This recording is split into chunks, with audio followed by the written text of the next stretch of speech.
नमस्कार, शोमर रतूड़ी एनालिसिस में आपका स्वागत है।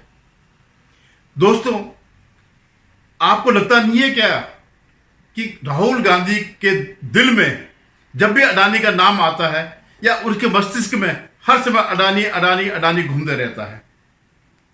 जब भी अडानी का जिक्र होता तो लगता है कि उसके दिल में कोई बड़ा दर्द हो गया है, इसलिए उसके मुंह से अडानी निकलता। आप खा रहे हैं, पी रहे हैं, ये कर रहे हैं, वो कर रहे हैं, हर जगह वो अडानी का नाम लेना जरूरी समझता है। अभी तक तो शायद नहीं उसने कहा है, कल के दिन ये कहेगा कि अगर आपको कंस्टिपेशन हो रहा है उसके पीछे भी अडानी का हाथ है। और इस शख्स से आप ये उम्मीद न करें कि वो ऐसी बेहूद की बातें नहीं करेगा। वो करेगा, जरूर करेगा। उसके लिए कोई शब्दों की कोई सीमा नहीं है, ज्ञान का कोई वो नहीं है, बैरियर नहीं है, समझ का कोई बैरियर नहीं है कि समझ होनी चाहिए या नहीं होनी चाहिए। उसके जो मुंह में आए, जो दिल में आए, वो बोल देता है। बाकी अगर जो भी गलत सलत वो कहता है तो फिर उसके जो गुलाम है फिर वो उसकी सफाई करने में जुट जाते हैं। जो भी वो बमन करता है फिर उसको जो है साफ करने के लिए गुलामों की पूरी फौज है। अभी जैसे आपने देखा होगा कि जब वो कह रहा था कि जलेबी की फैक्ट्री लगानी है, 50,000 को यहाँ रोजगार मिलेगा और ये विदेशों में एक्सपोर्ट होगा, तो लग गए वो पीछे ढूंढने पे। तो एक जगह उनको एक अभी डाहिया करके एक NRI है, बाहर रहता है, तो उसने एक वो डाला कहीं वो बनते हुए मशीन से जो है जलेबी बनते हुए। अरे फैक्ट्री और इसमें फर्क होता है। आप बताओ ना, फैक्ट्री कोई भी एक फैक्ट्री बता दो जिसमें लिखा हो कि ये स्वीट फैक्ट्री, और इस ढंग से जो भी काम होते हैं ये तो वर्कशॉप होते हैं या हलवाई का काम होता है। और दूसरी बात यह है कि जलेबी बनाने के लिए 50,000 एम्प्लॉई, मुझे पूरा जलेबी की छोड़िए, बड़े बड़े जो फैक्ट्रीज होती हैं वहां 50,000 एम्प्लॉई बता के दिखा दो, किसी भी फैक्ट्री में जहां 50,000। इवन जो बड़े बड़े ऑफिस हैं, चाहे वो गूगल के हों, किसी के हों, MNC के हों, बता दीजिएगा एक साथ 50,000 वो कैसे रहते हैं। तो ये उसकी सोच है। तो वो सब करने में लगे, नहीं जितने भी गुलाम है कि ठंडी बनती है, ये बनती है और ये एक्सपोर्ट होती है और ये होता है। किसी ने भी ये नहीं बताया कि देखो मैंने आज ये ऑर्डर किया और जलेबी आ गई है। घर घर में आपको जो है पिज्जा आपके यहाँ डिलीवरी होती है, सारी चीजें होती है, आप दिखा सकते हैं। लेकिन किसी को भी नहीं, किसी ने भी दिखाया कि हमने डिलीवरी करी। जलेबी तो ताजी ताजी खाई जाती है, या जैसा एक आध दिन रख भी लिया तो एक आध दिन बाद खा लेते हैं। खैर ये छोड़िए, ये उसकी जो पप्पू पना है उसका प्रदर्शन करता रहता है कि आप मेरे पर हजारों करोड़ रुपए खर्च कर लो, यहां से वहां दौड़ा लो, east to west, south to north जो है दौड़ा लो, लेकिन मैं रहूंगा पप्पू का पप्पू ही। कुछ तुम गुलाम चाहे जो मर्जी वो करते रहें, लेकिन मेरे पे कोई फर्क नहीं पड़ेगा। जो मैं असलियत में हूं मैं वही हूं। तो मैं बात कर रहा था अडानी वाली बात को लेकर के, क्यों इसके दिल में दर्द होता है। पहली बात मैं बता दूं, अडानी जो कुछ है आज, वो जो है 2014 से पहले का ही बना हुआ है। 1986 से उन्होंने काम शुरू किया था और 90 या 92 में जो मुंद्रा पोर्ट है, जो सबसे ज्यादा दर्द इसको दे रहा है राहुल गांधी को, वो भी इन्हीं के कार्यकाल में हुआ और तब तक वो पूरा संपन्न हो चुका था जितना होना चाहिए। जैसे कि अंबानी परिवार है, अंबानी परिवार भी 2014 से पहले नंबर 1 वो था।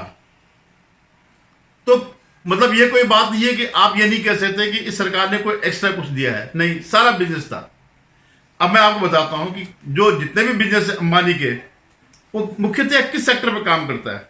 हालांकि शुरुआत उन्होंने ट्रेडिंग से करी और फिर जो मुंद्रा पोर्ट जो इनके टाइम पे मिला, वहां से उन्होंने अपना व्यवसाय शुरू किया। लेकिन जो अडानी के जो प्रोजेक्ट्स हैं वो है पोर्ट प्रबंधन, electric power, mining, renewable energy, airport operation, oil and gas और फूड प्रिजर्वेशन, इंफ्रास्ट्रक्चर। और 36,000 एम्प्लॉइज हैं इतने बड़े उसके, जबकि ये वो एक जलेबी की फैक्ट्री में 50,000 कह रहा था। Adani enterprises, Adani port and says, Sejwani special economic zone, Adani green energy solution, Adani total gas, Adani defence and aerospace, north Queensland export terminal. अब मैं आता हूं, पहले मैं घर की बात करता हूं। आपने देखा होगा कि मुंद्रा जो पोर्ट है वहां पर अक्सर जो है ड्रग्स जो पकड़ी जाती है, और जैसे ड्रग पकड़ी जाती है इसको दर्द शुरू हो जाता है राहुल गांधी को।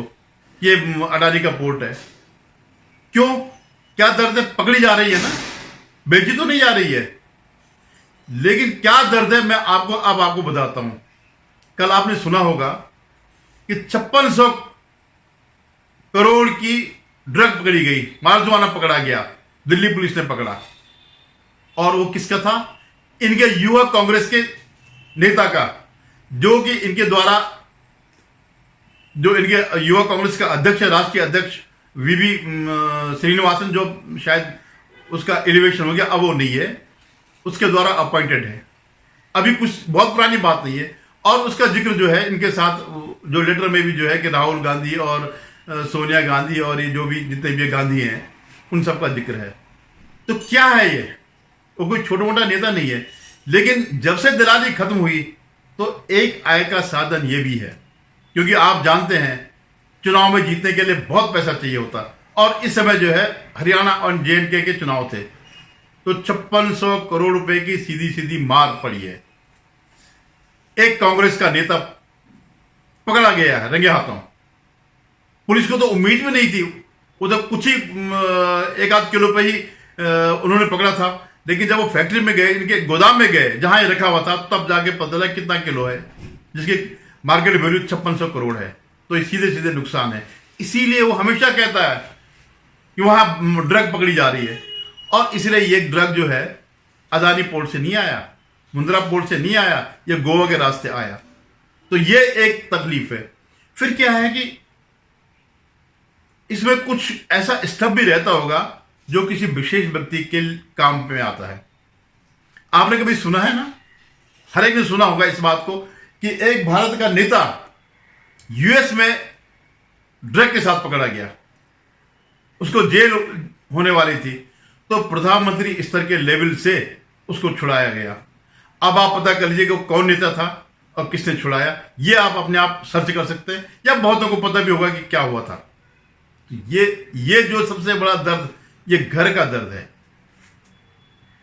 ये दर्द उसको जो है, जो घर में मिलता है, ये जो ड्रग जो पकड़े जाते हैं, जो व्यवसाय में जो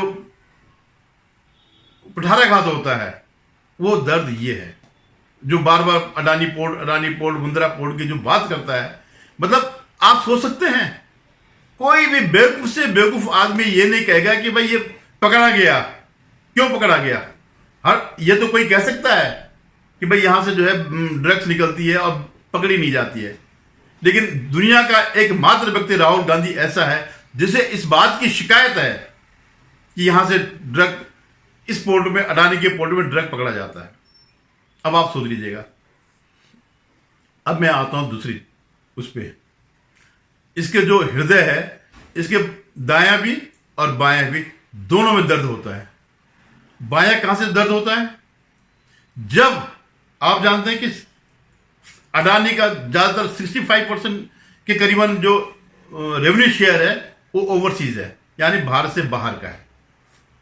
और जब अगर आप, जो मैंने भी लिस्ट बताई आपको कि मतलब कहां कहां इसका, मतलब अडानी का क्षेत्र क्या है व्यवसाय का, electric power, mining, renewable energy, airport operation, oil and gas, food processing, infrastructure. अब आप इसमें से देखिएगा कि चलिए पोर्ट प्रबंधन छोड़िएगा, सबसे महत्वपूर्ण electric power, mining, renewable energy, oil and gas और इंफ्रास्ट्रक्चर, ये वो क्षेत्र हैं जो कि जिनका ठेका इनके पास, जो ये काम करते हैं विदेशों में। लेकिन ये वो क्षेत्र हैं जो भविष्य के क्षेत्र है। रिन्यूएबल एनर्जी ये कोई साधारण चीज नहीं है, ये भविष्य की चीज है। और ज्यादातर जिन उसमें ये काम करते हैं अडानी विदेशों में, उन्हीं उस पर जिनपिंग की जो चाइना है उसकी कंपनियां भी उसी पे काम करती है। कई बार अडानी ने जिनपिंग चीन के जो है उनसे हत्या है प्रोजेक्ट। तो ये दर्द वो है कि जिनपिंग जो है चीन का वो काम क्यों अडानी ले रहा है। और इसने कहा भी था, अभी आपको याद होगा जब इंग्लैंड में भी गया और यूएस में भी, कि जो काम जिनपिंग कर सकता है वो भारतीय कंपनियां नहीं कर सकती हैं, जो काम चीनी करते हैं। उसका कहने का स्पष्ट मतलब ये था, ये संदेश देना था लोगों को जो वहां पर विदेशी लोग थे कि आप लोग अडानी और भारत की जो कंपनियां हैं उनसे काम मत कराइए, जो भी कराना है चीनी कंपनियों से कराइए। ये इसके पीछे वो है। तो जब ये बायां दिल इसका धड़कता है तो ये वामपंथी जो कम्युनिस्ट है उनके लिए धड़कता है। आपने देखा होगा कि ये अग्निवीर का वो करता है, विरोध करता है। क्यों करता है अग्निवीर का? क्योंकि अग्निवीर से हमारी फौज बिल्कुल युवा बन जाएगी। और आपने देखा होगा जब लद्दाख, ईस्टर्न लद्दाख में लेक के पास जो है जब हाथापाई हुई थी तो उनके कई लोगों को भारतीय सैनिकों ने गर्दन तोड़ करके फेंका। और ये तो बिल्कुल युवा है, तो इनके सामने कहीं भी चीनी सैनिक नहीं टिक सकते। और आज हमारे सामने पूरे परिदृश्य में केवल चीनी एकमात्र वैसा दुश्मन है जो सीमा पर हमारे साथ लड़ सकता है। और इसीलिए से राफेल का भी विरोध किया था चीन के कहने पर ही, क्योंकि राफेल में उन्नत तकनीक थी और राफेल के आने से भारत का अपर हैंड हो गया था। अगर अपर हैंड नहीं भी हुआ तब भी हम एक बराबरी के स्तर पर आ गए थे। एक तरफा जैसे इनके समय पे था, हम रोंदे नहीं जा सकते थे। तो ये क्योंकि इसका एमओयू है, एक सीक्रेट एमओयू, सब जानते कि एमओयू है, लेकिन क्या है ये बताया नहीं है। तो उस एमओयू को का ही पालन करने के लिए ये जो है अडानी की खिलाफत करता और भारतीय सेना को अपमानित करता है। वो कहता था ना, आपने सुना होगा कि चीनी सैनिक भारतीय सैनिक को पीट रहे हैं। आपके भी कई लोग होंगे, परिवार में होंगे, रिश्तेदारी में होंगे, जान पहचान होंगे सैनिक, जब पूछना कभी उनसे क्या चीनों ने कभी आपको पीटा? लेकिन ये विदेशों में जाके ये कहता है कि चीनी जो है भारतीय सैनिक को पीटते हैं। ये है। तो इसका दर्द जो है, जो बायां दर्द जो उठता है, तो जिनपिंग की वजह से उठता है, चीन की वजह से उठता है। अब मैं आता हूं कि इसका दायां हृदय क्यों तड़पता है। ये जो है, जो इसका पूरा इकोसिस्टम है, ये सब जो एनजीओ गैंग है, जो सोरोस का गैंग है, ये उसमें पलता है।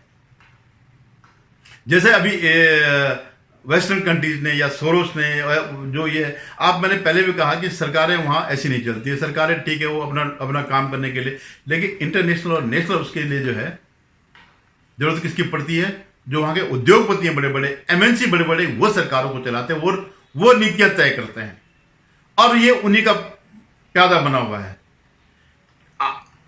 आज जो है अडानी और अंबानी भी कुछ हद तक इस समय अंतर्राष्ट्रीय स्थिति में जो है, अंतर्राष्ट्रीय जो बिजनेसमैन है उनको टक्कर देने की स्थिति में है। तो उन दक्षिणपंथियों का, सोरोस गैंग का, उन धन पशुओं का, ये जब उनको मार पड़ती है, जब उनको लगता है कि सारे ये टक्कर दे रहे हैं भारतीय कंपनियां, तो उसलिए ये जो है अडानी को इस मामले में बदनाम करता है। जैसे वो बार बार, सोरोस की कंपनी है वो जो हिंडनबर्ग है, हिंडनबर्ग का मालिक जो एंडरसन है, तो वो रिपोर्टर जब बार बार ये छपवाते हैं। या अभी आपने देखा होगा कल परसों ही कि यूएस के एक कमेटी ने जो है भारत के रिलीजियस मामले में भारत का निंदा करी। और सच्चाई क्या है? हालांकि उनका कहने का जो तात्पर्य था, उसका कहने का मतलब ये था कि जो भारत सरकार है वो अल्पसंख्यकों पर अत्याचार करती, और इन्होंने एक प्रोपेगेंडा शुरू कर दिया। लेकिन सच्चाई क्या है? भारत में जो सबसे बड़ा समुदाय है हिंदू, उसकी खिलाफत ही होती है। आपने देखा उदयनिधि स्टालिन का बेटा, वो क्या कहता है कि हम इरेडिकेशन करेंगे, या इनके कर्नाटक के मंत्री, या जो भी इसके उसमें है इनर सर्किल में, वो सारे के सारे हिंदुओं के खिलाफ है। आपने कभी कोई देखा कोई हमारे देवताओं की शोभा यात्रा जो बगैर पत्थर खाए हुए गई हो, चाहे हनुमान यात्रा हो, राम यात्रा हो, जो भी यात्रा हो, उस पर पत्थरबाजी होती है। तो किस रिलीजन पे हो रहा है ये अटैक? और तो और सुप्रीम कोर्ट तक जब ये अभी कांवड़ यात्रा चल रही थी तो आपने सारी देश ने देखा, सब कुछ जानता, सुप्रीम कोर्ट का जज भी जानता होगा कि किस तरह ये खाने में थूकते मूतते सब करते हैं, लेकिन उन्होंने कहा नहीं, नाम नहीं आप डिस्प्ले करोगे। और जिन्होंने खाया होगा अनजाने में, उन्होंने वही खाया होगा जिसके लिए सुप्रीम कोर्ट ने बाध्य किया। तो कौन किसके साथ वो धार्मिक भेदभाव हो रहा है? हिंदुओं के साथ हो रहा है। ये इनका इकोसिस्टम जो दक्षिणपंथी, जैसे इन्होंने वहां पर जब ये जाता है तो हिंदुओं के खिलाफ बोलता है वहां पर जाकर के। किनको खुश करने के लिए?